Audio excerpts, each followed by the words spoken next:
Hello YouTube, welcome to the first episode of TJ Talks Film.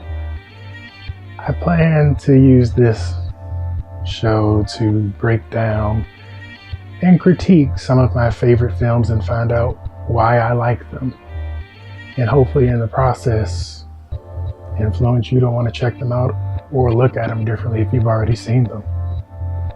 Today, the first film I intend to talk about is a Fast and the Furious film. Hold it. I do like the entire series, but today I want to focus on Tokyo Drift. The reason I decided to start with Tokyo Drift is when this film initially came out, I feel it caught a lot of unfair criticism. The film is the third film in the franchise. At the time, there were only two prior films.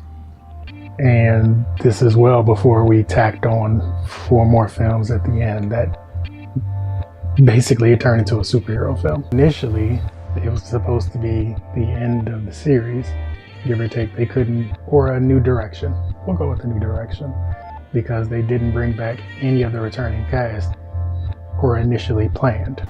The story in this film centers around a new character, Sean, who was more of a problem child, got into his fair share of incidents, and due to that, him and his mother had to move around a lot.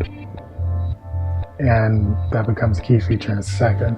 But him and his mother moved around a lot. The film starts out, I don't want to spoil it all, but the first 2 minutes, I'm sorry, the trailer spoiled it. The first 2 minutes, we are introduced to Sean as a character, motivated by what is his character, thesis, purposes, and what ticks him off, namely. Typically stays to himself, but trouble has a habit of finding him, and he really loves his car.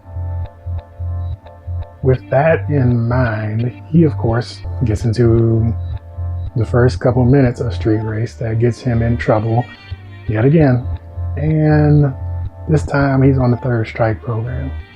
But through some wheeling and dealing behind the scenes, and the film implies otherwise, but we're just going to say his mother sweet talked the officer and got him a 4th chance. This time, not in the States. He was sent to Tokyo to live with his dad. The reason I really love this film is the attention to details. They didn't just go to Japan and of course film it out. They actually went there, brought in the people that started what we call a sport, but for them is a way of life, and driving. And literally they learned it in the mountains just to move faster. I think that comes back to another tie-in of Initial D, that as well. But then the cameos from one of the professional drivers that ended up developing it, yeah, that really that drives it home. That altogether is one of the reasons I love this film, from a cinematography standpoint to a story standpoint. The story itself, a little bit simple. Love it. The actual action scenes, I'm in love with. And I know a knock on the series as a whole, up to that point from 1 and 2, was the CGI scene abuse. First one was focused on drag racing, and there's only drag races are about 15 seconds. So you got to drag that out to about a couple minutes worth of action. It's got to be done. And then in 2, they focused more on actual street races, akin to what then became video games and whatnot.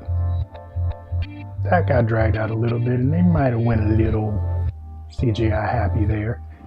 The third film, for all the critics of all that CGI in the first 2 films, in the third film, they literally